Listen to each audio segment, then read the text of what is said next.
सभी विद्यार्थियों को नमस्कार। मैं उमेश माथुर। आप पढ़ रहे हैं प्रोबेबिलिटी, प्रायिकता।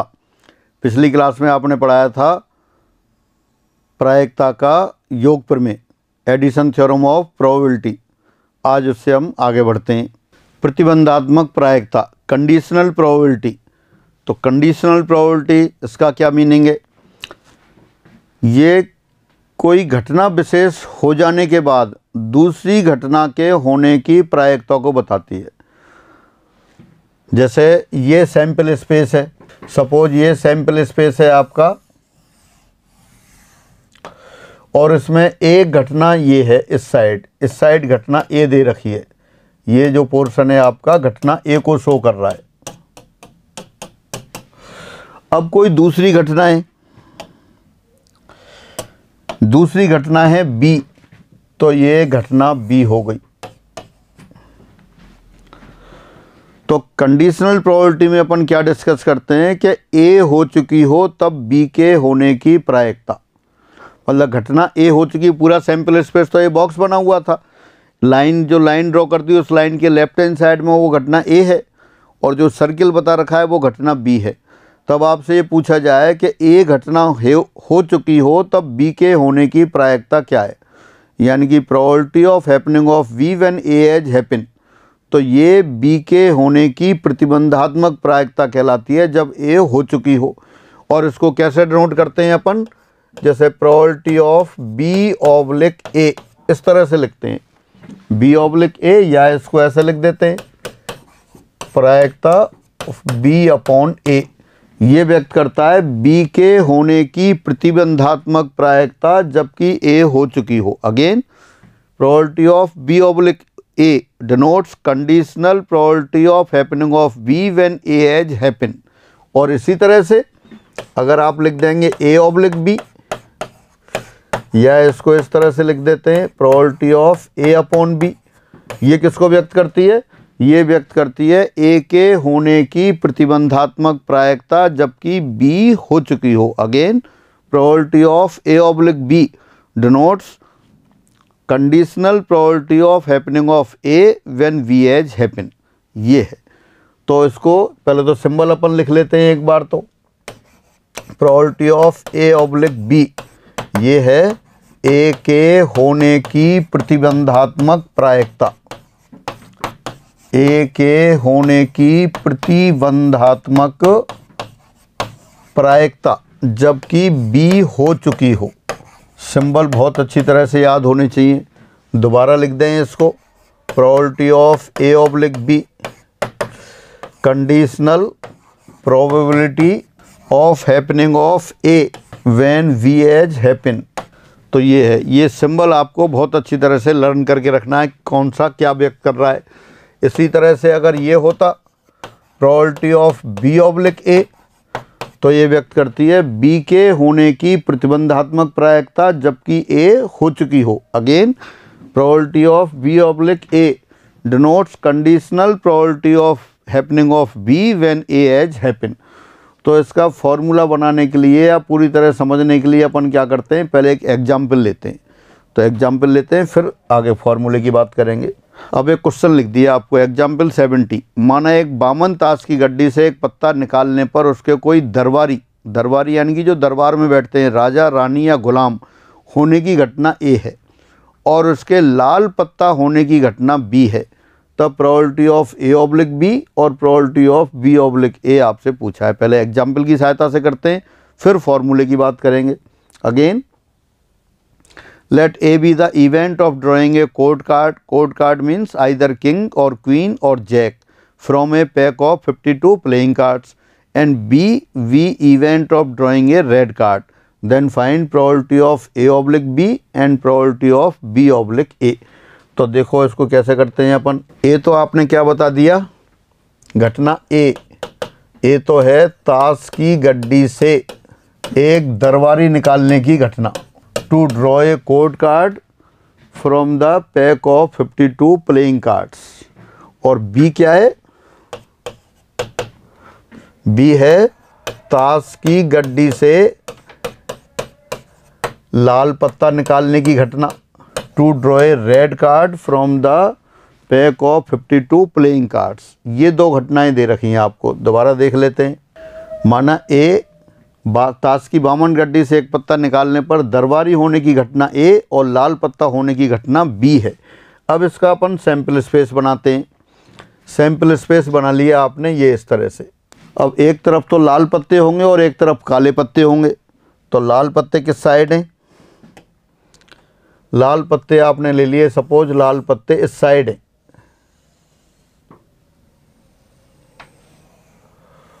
और इस साइड काले पत्ते हैं। इधर तो कौन से पत्ते हैं? रेड, लाल,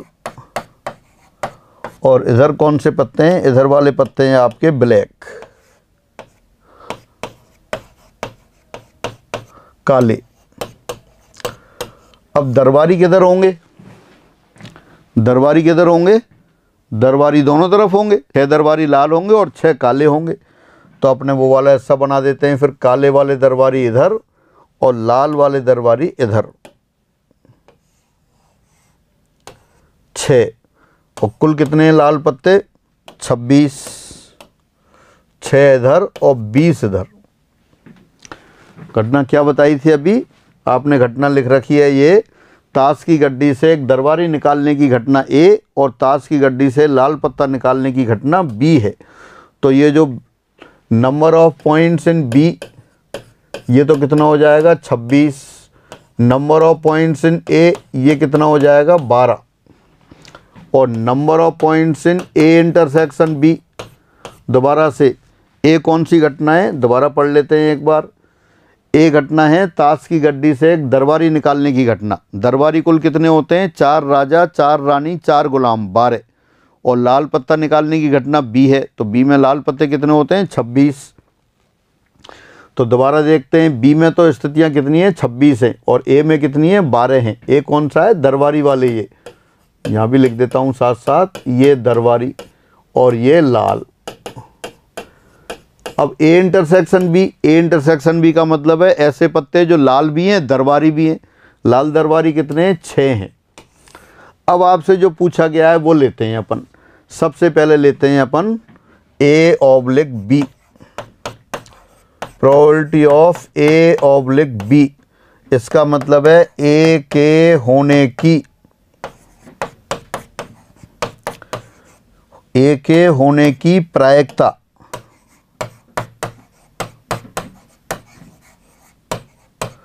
जबकि बी हो चुकी हो।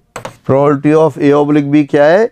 ए के होने की प्रायिकता, प्रायिकता बल्कि उसको कहेंगे प्रतिबंधात्मक प्रायिकता, कंडीशनल प्रोबेबिलिटी, जबकि बी हो चुकी हो। अब अपने क्वेश्चन में देखें, बी क्या था अपने पास? लाल पत्ता निकालने की घटना बी थी, और ए क्या है? दरबारी होने की। तो अब ये क्वेश्चन क्या कह रहा है? Probability of A oblique B निकालें, यानी कि ए के होने की प्रतिबंधात्मक प्रायिकता जबकि बी हो चुकी हो। बी हो चुकी हो इसका मतलब है लाल पत्ता निकाला जा चुका हो। बी क्या है? लाल पत्ता निकालने की प्रायिकता, और ए क्या है? लाल पत्ता निकालने की घटना, और ए क्या है? दरबारी निकालने की घटना। अब आपसे पूछा है probability of A oblique B, probability of A oblique B, A के होने की प्रतिबंधात्मक प्रायिकता जबकि बी हो चुकी हो। बी हो चुकी हो यानी कि लाल पत्ता निकाला जा चुका हो। लाल पत्ता निकाला जा चुका हो तब ए के होने की, यानी कि तब उसके दरबारी होने की प्रायिकता। दोबारा से, probability of A oblique B, probability of A oblique B यानी कि ए के होने की प्रतिबंधात्मक प्रायिकता जबकि बी हो चुकी हो, यानी कि जब लाल पत्ता निकाला जा चुका हो,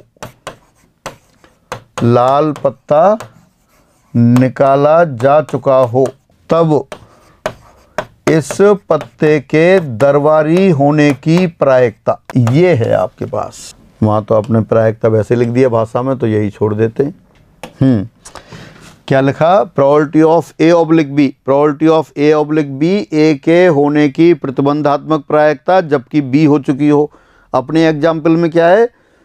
जब लाल पत्ता निकाला जा चुका हो, बी हो चुकी हो, यानी कि गड्डी से लाल पत्ता निकाला जा चुका है, लाल पत्ता आपने निकाल लिया और वो अपने पास है। अब क्या प्रायिकता है कि लाल पत्ता दरबारी और हो। लाल पत्ते कुल कितने हैं आपके पास? 26। 26 में से दरबारी कितने हैं? 6। तो इसका मतलब ये वाली प्रायिकता कितनी हो गई आपके पास, ये हो गई 6/26। 26 क्या है, लाल पत्ता निकाले जाने की स्थितियां, यानी कि number of points in B. और लाल में दरबारी कितने हैं, 6। तो ऊपर क्या है कि लाल और दरबारी में कॉमन, तो ए इंटरसेक्शन बी। दोबारा से स्टार्टिंग से, probability of A oblique B, conditional probability of happening of event A when B has happen. B has happen means red card has drawn, red card has drawn, then what is the probability that this drawn card is court card also. यानी कि दरबारी वो लाल पत्ता निकाला जा चुका। लाल पत्ता कितने तरह से निकाल गया, 26 तरीके से। इन 26 में दरबारी कितने, 6 हैं। तो ये 6/26 प्रायिकता आ गई। अगर फॉर्मूले की बात करें तो 26 क्या है, बी की कुल स्थितियां, और ऊपर क्या है, बी की वे स्थितियां जिनमें ए हो रही है, यानी कि ए इंटरसेक्शन बी। तो इसी को अपन क्या लिख सकते हैं, इसको ही ऊपर अपन कैपिटल एन से ऊपर डिवाइड कर दें, कैपिटल एन यानी कि टोटल नंबर ऑफ केस, और नीचे डिवाइड कर दें। तो ये किसके बराबर आ गया आपके पास, ये आ गया probability of A oblique B बराबर probability of A intersection B upon P B. ये फॉर्मूला बन गया आपके पास। और जो आपने निकाला है वो क्या निकाला है अपने क्वेश्चन में, probability of A oblique B, वो 6/26 यानी कि 3/13। ये आपका आंसर आ गया। ये तो क्वेश्चन का आंसर आ गया, और उसकी सहायता से ये आपने फॉर्मूला बना लिया। एक बार दोबारा देखते हैं स्टार्टिंग से। देखिए क्या था अपने पास, माना एक बामन ताश की गड्डी में से एक पत्ता निकालने की घटना, एक दरबारी पत्ता निकालने की घटना ए और लाल पत्ता निकालने की घटना बी है। तब probability of A oblique B पूछा है आपसे। तो probability of A oblique B अपन निकाल रहे थे। Probability of A oblique B क्या लिखा आपने, ए के होने की प्रतिबंधात्मक प्रायिकता जबकि बी हो चुकी हो, बी हो चुकी हो यानी कि लाल पत्ता निकाला जा चुका हो। लाल पत्ता निकाला जा चुका हो तो लाल पत्ते कितने हैं अपने पास, 26। अब ये लाल पत्ता दरबारी और हो, तो लाल पत्ते में दरबारी कितने थे, 6। तो अपनी आंसर कितना आ गया, 6/26 हो गया। और अपन इसको अगर फॉर्मूला बनाना चाहें इसी से, नीचे तो आया बी की कुल स्थितियाँ, number of points in B, B हो चुकी यानी कि सारा सैंपल स्पेस बी के सैंपल स्पेस में घट गया, इसलिए इसको घटे हुए सैंपल स्पेस में भी प्रायिकता कहते हैं। ये क्या है, कंडीशनल प्रोबेबिलिटी क्या है, conditional probability is the probability in reduced sample space. घटे हुए प्रतिदर्श समष्टि में प्रायिकता कहलाती है। अभी देखते हैं कैसे घटा हुआ है। और ऊपर क्या था, वो लाल के दरबारी होने की स्थिति यानी कि ए और बी में कॉमन स्थितियाँ। तो ऊपर तो आ गया number of points in A intersection B, और नीचे आ गया number of points in B. फिर कैपिटल एन से ऊपर कैपिटल एन से नीचे डिवाइड कर दिया, तो वो कितना आ गया, probability of A oblique B बराबर probability of A intersection B upon probability of B आ गया। अब अपन दूसरी बात करते हैं। अच्छा यहाँ देखें, घटे हुए सैंपल स्पेस की बात कर रहे थे, तो मैं यहाँ दोबारा बनाऊँ, यहाँ फिगर बना देता हूँ दोबारा से। ये अपने पास क्या था, ये सैंपल स्पेस था, इधर काले पत्ते थे और इधर अपने पास रेड पत्ते थे। दरबारी दोनों तरफ थे, 6 दरबारी इधर और 6 दरबारी इधर ब्लैक वाले केस में, 6 और 20। क्या पूछा था आपसे, पहले पूछा था आपसे probability of A oblique B, probability of A oblique B, A oblique B यानी कि ए के होने की प्रतिबंधात्मक प्रायिकता जबकि बी हो चुकी हो, बी हो चुकी हो यानी कि लाल पत्ता आ चुका हो, लाल पत्ता आ चुका हो, तो ये सारा सैंपल स्पेस इस सैंपल स्पेस में बदल गया, इसमें घट के रह गया सारा। लाल पत्ता आ चुका है तो ये वाला रहा, इधर जो केस था ब्लैक वाले वो गायब हो गए, वो सब हट गया। तो सिर्फ इस सैंपल स्पेस में अब बी हो चुकी यानी कि लाल पत्ता निकाला जा चुका। तो 26 केस थे, 26 में दरबारी और हो तो दरबारी कितने थे, 6, तो 6/26 आ गया था अपने पास। अब अपन दूसरे की बात करते हैं, दूसरे की बात करते हैं यानी कि probability of B oblique A, B oblique A यानी कि बी के होने की प्रतिबंधात्मक प्रायिकता जबकि ए हो चुकी हो। Conditional probability of happening of B when A has happen, A has happen means court card has drawn, दरबारी निकाला जा चुका है, दरबारी निकाला जा चुका तो अपना सैंपल स्पेस सिर्फ इसमें बदल गया, ये सैंपल स्पेस रह गया आपका, और जो ऊपर वाली जो स्थितियां थी ये गायब हो गया आपका। अब घटे हुए दोबारा से क्या कह रहा है क्वेश्चन? क्वेश्चन कह रहा है probability of B oblique A निकालना है। बी के होने की प्रतिबंधात्मक प्रायिकता निकालनी है जब ए हो चुकी यानी कि दरबारी आ चुका। दरबारी आ चुका तो कितने तरह से दरबारी आ गया? 12 तरह से। अब क्या प्रायिकता है कि ये लाल और हो, ए हो चुकी तब बी के होने की, ए हो चुकी यानी कि दरबारी निकाला जा चुका, तब बी के होने की यानी कि इस दरबारी के लाल पत्ता होने की। 12 में से दरबारी कितने हैं? 6, तो 6/12 ये आंसर आ गया। और अगर इसकी फॉर्मूले की बात करें अपन, तब नंबर ऑफ पॉइंट्स इन ए, नीचे ए की स्थिति आ गई क्योंकि सारा वो ए में घट गया, ए के सैंपल स्पेस में घट गया। अब ए के साथ साथ इसमें बी के होने की, तो ऊपर क्या आ जाएगा? Number of points in A intersection B. फिर जैसे पहले कहा था उसी तरह से कैपिटल एन से ऊपर भाग दे देते हैं और कैपिटल एन से नीचे, तो ये क्या बन गया? ये ऊपर बन गया आपका probability of A intersection B और नीचे आ गया प्रोबेबिलिटी ऑफ ए। तो फाइनली कितना हो गया? Therefore probability of B oblique A, B के होने की प्रतिबंधात्मक प्रायिकता जबकि ए हो चुकी हो, वो आ गया probability of A intersection B upon P है। तो ये प्रतिबंधात्मक प्रायिकता का फॉर्मूला आ गया।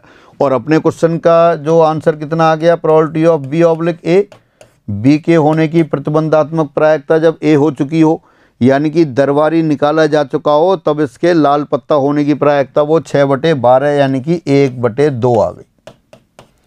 ये अपने क्वेश्चन का आ गया। एक क्वेश्चन और देखते हैं इस पर, फिर फॉर्मूले की बात करेंगे। एग्जाम्पल 71, माना एक पासे को 20 बार उछालने पर निम्न परिणाम प्राप्त होते हैं। एक डाई है, उसको 20 टाइम्स आपने टॉस किया और क्या क्या आए? 1 6 2 5 3 2 4 1 3 4 6 4 5 5 6 2 1 2 5 3 ये आए। इनको अपन टेबल फॉर्म में लिख लिया। टेबल फॉर्म में लिख लिया तो यहाँ तो आपने नंबर्स लिख दिए, ये तो आपके अंक आ गए, डिजिट्स आ गई, नंबर आ गए, और नीचे उसकी फ्रीक्वेंसी आ गई। एक आने की फ्रीक्वेंसी क्या है? 3 है। 2 कितनी बार आ रहा है? 4 बार आ रहा है। 3 3 बार आ रहा है। 4 3 बार आ रहा है। 5 4 बार आ रहा है। 6 3 बार आ रहा है। तब आपसे पूछा जा रहा है, अब ये लिख दिया आपका, माना पासे को उछालने पर सम अंक आने की घटना कैपिटल ए और 5 से छोटा अंक आने की घटना बी है। ए तो कौन सी घटना लिख दिया आपने? ए तो है पासे पर सम अंक आने की घटना, इवन नंबर ऑन डाई, पासे पर सम अंक, ये तो घटना ए लिख दी। और बी क्या लिख दिया? पासे पर अंक 5 से छोटा। दोबारा से देख लेते हैं।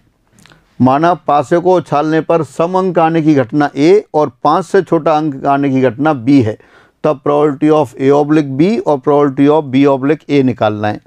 दोबारा पढ़ लेते हैं। Let A be the event of getting an even number on a die tossed and B be the event of getting a number less than 5 on the die, then find probability of A oblique B and B oblique ए।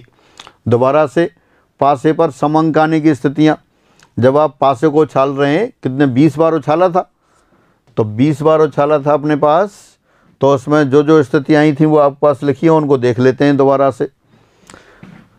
देखिए, number of cases of even number, सम अंक या सम संख्या, even digit, और you can say even number.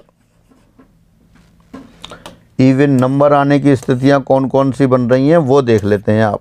सम अंक, सम अंक कौन कौन से? 2 है, 4 है, 6 है। 2 कितनी बार आया? 4 बार। 4 कितनी बार आया? 3 बार। और 6 कितनी बार आया? 10 बार। तो ये 10 बार सम अंक आ रहा है। और फिर या आप कह सकते हो सम अंक आने की स्थिति है, यानी कि आप कह सकते हो number of favourable cases of event ए 10। और बी क्या है? अंक जो आया है वो 5 से छोटा है। 5 से छोटा अंक का मतलब क्या है? 5 से छोटे अंक का मतलब है 1 2 3 4 कुछ भी आ गया हो। तो ये कितना है? 3 4 7, 7 और 3 10, 3 13। इसकी स्थितियां कितनी हैं? इसकी स्थितियां 13 है।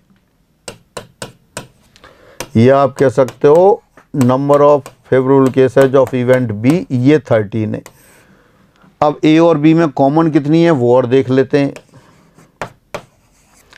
Number of points common in A and B, यानी कि number of points in A intersection B. A तो क्या है, समअंक है, और बी क्या है, 5 से छोटा है। तो 5 से छोटे समअंक कौन से हैं, 2 और 4। 2 कितनी बार आ रहा है, 4 बार। 4 कितनी बार आ रहा है, 7 बार। तो ये 7 है। दोबारा से देखो क्वेश्चन क्या है। एक पासे को आपने 20 बार उछाला, 20 बार उछालने पर जो अंक आए उनकी फ्रीक्वेंसी आपने नोट कर ली, वो दे रखी है आपको।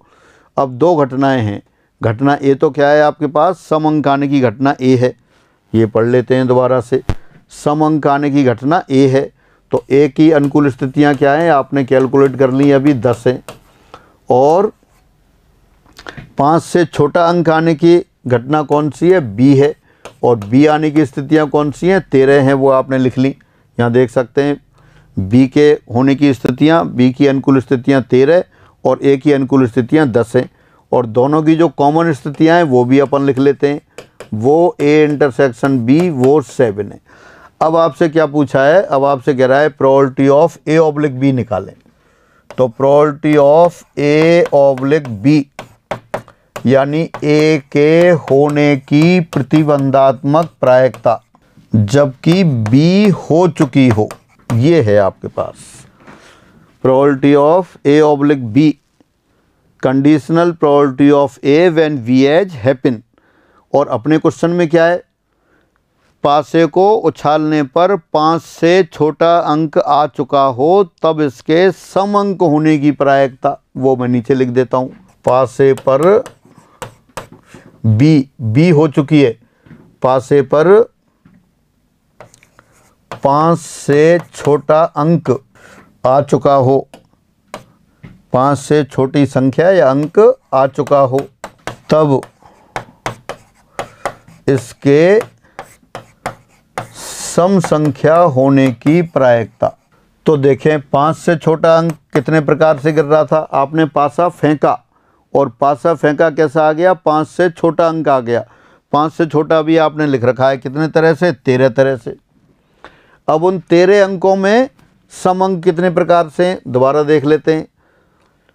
बी यानी कि क्या था, अंक 5 से छोटा है, वो 13 प्रकार से आ रहा था। 5 से छोटा क्या है, 1 2 3 4 कुछ भी आ जाए। 1 3 बार आ रहा था, 2 4 बार, 3 3 बार, 4 3 बार, तो अपन ने जोड़ा तो 13 प्रकार से। अब 13 में सम अंक कौन सा है, यानी कि 2 या 4, वो कितने तरह से, 7 तरह से आया। तो अपने पास यहाँ क्या आ जाएगा फिर, ये 7/13 आ गई। और अगर अपन इसको वैसे देखें, probability of A oblique B, नीचे कौन सी स्थितियाँ आ गई, बी के होने की कुल स्थितियाँ, क्योंकि क्या कह रहे हैं अपन, A oblique B, probability of A oblique B निकालें। ए ऑब्लिक बी क्या है, ए के होने की प्रतिबंधात्मक प्रायिकता जबकि बी हो चुकी हो। बी हो चुकी हो यानी कि पासा फेंकने पर अंक 5 से छोटा आ चुका हो, तो वो 13 प्रकार से आ रहा था। 13 यानी कि बी की कुल स्थितियाँ। अब उन 13 में समअंक कितने प्रकार से, यानी कि ए कितने बार हो रही है, यानी कि ए और बी के कॉमन स्थितियाँ आ गई। तो यहाँ number of points in A intersection B हो गया। फिर वही पहले की तरह से कैपिटल एन से ऊपर डिवाइड कर दिया आपने और कैपिटल एन से नीचे डिवाइड कर दिया। तो क्या आ गया, ये आ गया therefore probability of A oblique B बराबर आता है probability of A intersection B upon P B, ये आया। अब दूसरा केस लेते हैं। ये तो क्या आ गया, probability of A oblique B. अपना जो आंसर है, आंसर तो आपके पास आ गया कितना, 7/13। Probability of A oblique B का क्या मतलब था, ए के होने की प्रतिबंधात्मक प्रायिकता जबकि बी हो चुकी हो। बी हो चुकी हो यानी कि अंक 5 से छोटा आ चुका हो तब उसके सम होने की प्रायिकता। और ये आपने पहले देख लिया, 5 से छोटे की स्थितियाँ कितनी थी, 13, और 13 में से सम कितने थे, 7, तो वो 7/13 हो गया सीधा सीधा। अब अपन दूसरा वाला केस लेते हैं। दूसरा वाला केस क्या है, अब probability of B oblique A, B oblique A यानी कि बी के होने की प्रतिबंधात्मक प्रायिकता जबकि ए हो चुकी हो। इसको फिर भाषा में लिख देते हैं अपन, बी के होने की प्रतिबंधात्मक प्रायिकता जबकि ए हो चुकी हो। अब ए घटना कौन सी थी आपकी? ए घटना आपने लिखी थी समंकाना। ए क्या है? पासे पर समंकाना, यानी कि पासे को आपने फेंका और समंक आ चुका हो। पासे पर समंक आ चुका हो तब इसके 5 से छोटा होने की प्रायिकता ये है। अब 5 से को फेंका आपने, समंक आ चुका। समंक कितने प्रकार से आया था ये भी आपने देखा था।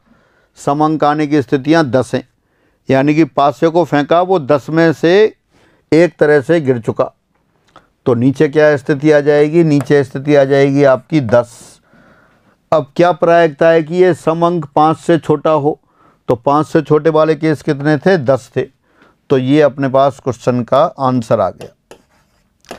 लेकिन आंसर के साथ साथ इससे अपन फॉर्मूला भी फॉर्म करना चाहते हैं, तो फॉर्मूला फॉर्म करने के लिए फिर लिख लेते हैं इधर, probability of B oblique A, B के होने की प्रतिबंधात्मक प्रायिकता जब ए हो चुकी हो। ए हो चुकी हो तो सारा सैंपल स्पेस ए में कन्वर्ट हो गया, ए में रिड्यूस हो गया, तो नीचे ए की स्थिति आएंगी। अब क्या प्रायिकता है कि इसमें बी हो, यानी 5 से छोटा हो, तो ऊपर आएगा probability of A intersection B. अब जैसे पहले दिया था उसी तरह से कैपिटल एन से ऊपर डिवाइड करते हैं और कैपिटल एन से नीचे डिवाइड कर देते हैं। तो फाइनली ये क्या आ गया? फिर ये आ गया आपके पास probability of A intersection B upon probability of A. ये किसके बराबर आया? Probability of B oblique A के बराबर आया। तो इस तरह से दो फॉर्मूले आ गए आपके पास। एक तो आ गया probability of A oblique B, ये तो होता है probability of A intersection B upon P B, और probability of B oblique A probability of A intersection B upon P A. अब इस सारे को एक बार दोबारा से पढ़ लेते हैं अपन। प्रतिबंधात्मक प्रायिकता, जब एक घटना ए की प्रायिकता दूसरी घटना बी के होने पर निर्भर करती हो, तब बी के घट जाने पर ए के होने की प्रायिकता को घटना ए की प्रतिबंधात्मक प्रायिकता कहते हैं, और इसे संकेत probability of A oblique B से प्रदर्शित करते हैं। हम probability of A oblique B को घटना ए की प्रतिबंधात्मक प्रायिकता जबकि बी घट चुकी है पढ़ते हैं। इसी प्रकार symbol probability of B oblique A, B के होने की प्रतिबंधात्मक प्रायिकता जबकि ए घट चुकी हो को व्यक्त करता है। एक बार दोबारा पढ़ते हैं। Conditional probability, if A and B be two events associated with a random experiment and probability of happening of event A depends on happening of event B, then probability of happening of event A when event B has already occurred is called conditional probability of event A when V has happened, and it is denoted by the symbol probability of B oblique A. Similarly, probability of B oblique A denotes the conditional probability of V when event A has occurred, or you can say A has happened. तो ये तो symbol की बात हुई, symbol की बात हुई। फिर इनके पास फॉर्मूले की बात करते हैं। तो फॉर्मूले अभी अपन ने डिस्कस किए थे, अब एक बार दोबारा पढ़ लेते हैं उनको। घटना ए की प्रतिबंधात्मक प्रायिकता जबकि बी घट चुकी हो, यानी probability of A oblique B, इसको लिख सकते हैं probability of A oblique B, या आप लिख रहे हैं probability of A upon B. किसके बराबर है? Probability of A intersection B upon probability of B. Again, conditional probability of happening of event A when V has happened is probability of A intersection B upon PB। और इसी प्रकार घटना B की प्रतिबंधात्मक प्रायिकता जबकि A घट चुकी हो, वो probability of B oblique A आएगी। वो किसके बराबर हो जाएगी? probability of A intersection B upon PA। तो ये अपने पास जनरल फॉर्मूले हो गए। इनकी सहायता से ही अपन जब क्वेश्चंस करेंगे, दो एग्जाम्पल अपन ने देखे थे और बाकी फिर आगे बढ़ते हैं।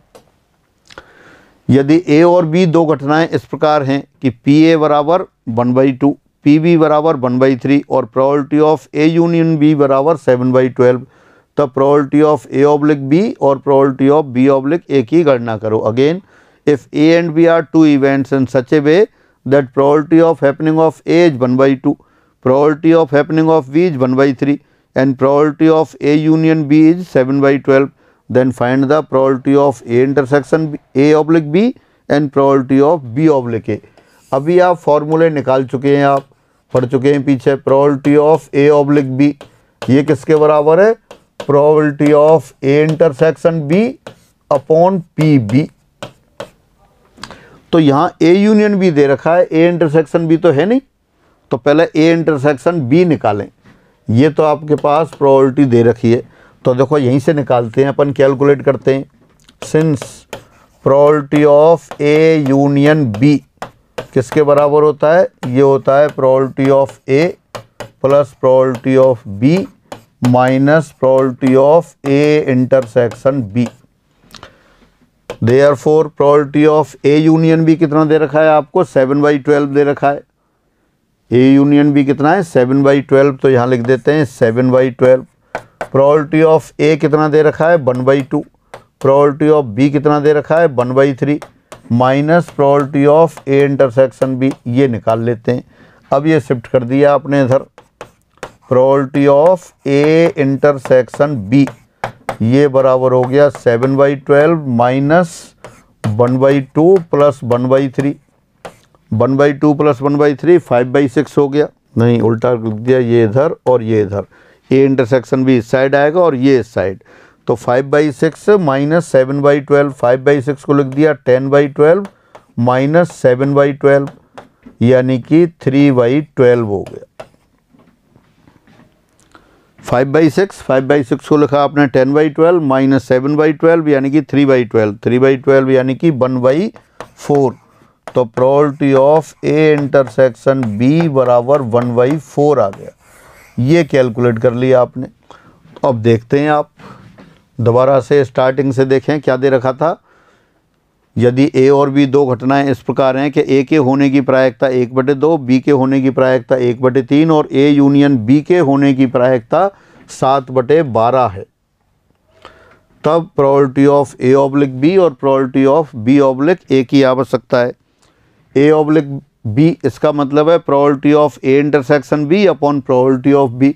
Probability of A intersection B नहीं थी, लेकिन आपने निकाल ली। अभी कितना आ गया? Probability of A intersection B 1/4 के बराबर आ गया, तो वहाँ रख देते हैं 1/4 डिवाइडेड बाई पी बी, ये 1/3।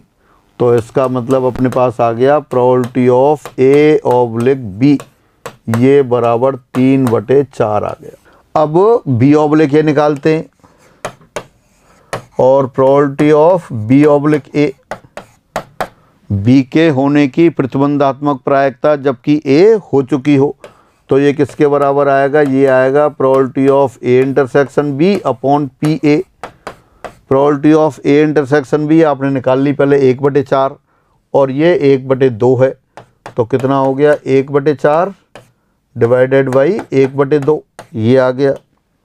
तो अब ये कैंसिल होकर किसके बराबर आ जाएगा? ये आ जाएगा आपके पास 2/4, 2/4 यानी कि 1/2। तो therefore probability of B oblique A बराबर 1/2। कंडीशनल प्रोबेबिलिटी बहुत अच्छा कॉन्सेप्ट है, आसान कॉन्सेप्ट है, लेकिन कई बार अपन नहीं पढ़ते हैं तो वो टिपिकल रहता है। तो आपको यहाँ क्या दे रखा था? ए और बी दो घटनाएं दे रखी थी, जिसमें ए के होने की प्रायिकता पता था, बी के होने की प्रायिकता पता थी, ए यूनियन बी के होने की प्रायिकता पता थी। आपको निकालना था ए की प्रतिबंधात्मक प्रायिकता जब बी हो चुकी है और बी के होने की प्रतिबंधात्मक प्रायिकता जब ए हो चुकी है। इसके लिए क्या क्या आवश्यक थी आपके पास? आपके पास आवश्यक था ए इंटरसेक्शन बी की प्रायिकता और ए और बी की। तो ए इंटरसेक्शन बी आपने कैलकुलेट कर ली। पहले कैसे किया ये आप जानते हैं अच्छी तरह से कि probability of A union B ये होता है ए के होने की प्रायिकता प्लस बी के होने की प्रायिकता माइनस ए इंटरसेक्शन बी के होने की प्रायिकता। ए यूनियन बी की प्रायिकता दे रखी थी आपको 7/12, ए के होने की प्रायिकता दे रखी है 1/2, बी के होने की प्रायिकता 1/3। तब ए इंटरसेक्शन बी के होने की प्रायिकता निकालनी थी। तो शिफ्ट कर दिया कैलकुलेशन की, ए इंटरसेक्शन बी यानी कि ए और बी के साथ साथ होने की प्रायिकता 1/4 आ गई आपके पास, 1/4 आ गई। बस ये अपन ने फिर फॉर्मूले में रख दिया। आपको निकालना था probability of A oblique B, वो किसके बराबर है, probability of A intersection B upon P B. दोनों की वैल्यू रख दी, 1/4 अपॉन 1/3 यानी कि 3/4 आ गया। फिर आपको निकालना था probability of B oblique A, यानी बी के होने की प्रतिबंधात्मक प्रायिकता जब ए हो चुकी हो। तो वो आपने लिख दिया formula probability of A intersection B upon P A. दोनों की वैल्यू रख दी, 1/4 अपॉन 1/2 या 2/4 1/2 आ गया। तो इस तरह से probability of A oblique B और probability of B oblique A दोनों आ गए आपके पास। अब आगे बढ़ते हैं। एग्जाम्पल 73, एक कोचिंग इंस्टीट्यूट के IIT JEE के 25% छात्र भौतिकी में फेल होते हैं, 15% विद्यार्थी गणित में फेल होते हैं और 10% छात्र भौतिकी और गणित दोनों में फेल होते हैं। एक विद्यार्थी यादरक्षा चुना जाता है, तब यदि वह गणित में फेल है तो उसके भौतिकी में फेल होने की प्रायिकता ज्ञात करो। Again in a coaching centre 25 students of IIT JEE fail in physics, 15% student fail in mathematics and 10% student fail in mathematics and 10% student fail in both the physics and mathematics. A student is selected at random. If he is fail in mathematics, then find the probability that he fails in physics. Conditional probability का question हो गया वही। बजाय फॉर्मूले के अपन सीधा पहले diagram से कर लेते हैं। ये स्टूडेंट हो गए जो मैथमेटिक्स में फेल हो रहे हैं, ये स्टूडेंट हो रहे जो फिजिक्स में फेल हो रहे हैं, और ये आपका टोटल सैम्पल स्पेस हो गया। क्वेश्चन कह रहा है 10% fail in physics and maths both, तो 10% ये हो गई। मैथमेटिक्स में कितने फेल हो रहे हैं, मैथमेटिक्स में 15% फेल हो रहे हैं। In a coaching centre 25 student of IIT JEE fail in physics, 15% student fail in mathematics. तो मैथमेटिक्स वाले सर्किल के अंदर 15 आना चाहिए, तो ये 5 और हो गया। तो फिजिक्स वाले सर्किल के अंदर 25 है, तो 10 तो पहले ही आ गया। अब बाकी आपने ये 15 और लगा दिया। क्वेश्चन कह रहा है यदि एक स्टूडेंट सेलेक्ट किया गया और वो मैथमेटिक्स में फेल है, मैथमेटिक्स में फेल है, तब उसके फिजिक्स में फेल होने की प्रायिकता यानी P/M। तो ऊपर तो कितना हो गया, number of cases common in physics and maths, और नीचे हो गया मैथ्स। फॉर्मूले में भी लगा सकते हैं और डायरेक्ट इससे देख सकते हैं आप। फिजिक्स और मैथ्स में फेल होने वाले कितने हैं, 10, और मैथ्स में फेल होने वाले कितने हैं, 15%। तो ये आपका हो गया 2/3, यानी सीधे सीधा सा आंसर आपका कितना हो गया। कोई स्टूडेंट जो सेलेक्ट किया गया था जो मैथ्स में फेल था, तो फिजिक्स में भी फेल होने की प्रायिकता उसकी 2/3 हो गई। और इस फॉर्मूले की बजाय डायरेक्ट आप देख लेते, मैथ्स में फेल होने वाले विद्यार्थी कितने हैं वो सेलेक्ट कर लेते हैं। ये वाला सर्किल, ये मैथ्स वाले हो गए, इसमें फॉर्मूले की कोई आवश्यकता नहीं थी। मैथ्स में 15% फेल हुए, उन 15% में से 10 पहले से ही 10% कैसे थे, फिजिक्स और मैथ्स दोनों में फेल हुए थे, तो आप डायरेक्ट रख सकते थे 10/15, तो ये कितना आ जाता, 2/3 आ जाता। यही आपने वहाँ निकाला है। अगर इस क्वेश्चन को चेंज कर दें आप, थोड़ा सा क्वेश्चन चेंज कर दें, मैं दोबारा फिगर बनाता हूँ। ये आपका मैथ्स वाला सर्किल और ये फिजिक्स वाला सर्किल, ये सैंपल स्पेस वाला बॉक्स। क्वेश्चन कह रहा है 10% दोनों सब्जेक्ट में फेल हुए, 15% मैथमेटिक्स में फेल हुए, तो मैथ्स के सर्किल के अंदर 15% आएंगे, और 25% फिजिक्स में फेल हुए, 10% पहले से थे, 15 और ऐड कर दिए, 25% हो गए। अब अपन कह रहे हैं प्रायिकता मैथ्स में फेल होने की जबकि वो फिजिक्स में फेल हो चुका हो। Conditional probability of event, then selected student में fail in mathematics, it is given that he is fail in physics. प्रायिकता एक विद्यार्थी चुने जाने पर यदि वह फिजिक्स में फेल हो तब उसके गणित में फेल होने की मैथ्स में भी फेल होने की। पहले क्वेश्चन क्या किया था आपने? पहले क्वेश्चन किया था सिलेक्टेड विद्यार्थी है वो अगर मैथ्स में फेल है तो फिजिक्स में फेल होने की क्या होगी। अब अपन ने क्या किया है, फिजिक्स में फेल है तो गणित में फेल होने की। तो कितना हो जाएगा? फिजिक्स में फेल होने वाले कितने थे कुल? 25%। अगर सारे स्टूडेंट को 100 मान लें तो 25 स्टूडेंट फेल हो गई फिजिक्स में। अब उनमें 25 में से मैथ्स और फिजिक्स दोनों में कितने थे? 10। तो ये 10/25 हो गया। यानी फाइनली ये हुआ मैथ्स में फेल होने की जब फिजिक्स में फेल होने वाला सेलेक्ट कर लिया गया हो तो कितना आ जाएगा? ये 2/5 आ गया।